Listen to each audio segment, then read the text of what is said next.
দেশের ছবি অঙ্কনের তারকাদের একের পর এক বাধার মুখে পড়তে হচ্ছে। বাতিল করতে হলো তার একটি অনুষ্ঠান।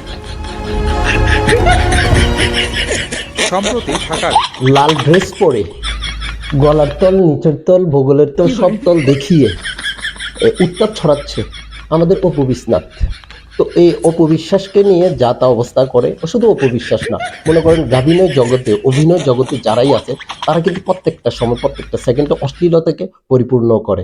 এবং কিছু কিছু কোম্পানি আছে যারা শোরুম উদ্বোধন করার জন্য এই উলঙ্গ বেহাইয়া অশ্লীল নায়িকাদেরকে নিয়ে যায় প্রমোট করার জন্য, তাদের ব্র্যান্ডকে উদ্বোধন করার জন্য। তো ঠিক এরকমই একটা শো ও রোম উদ্বোধন করার জন্য অপু বিশ্বনাথকে ইনভাইট করা হয়েছিল।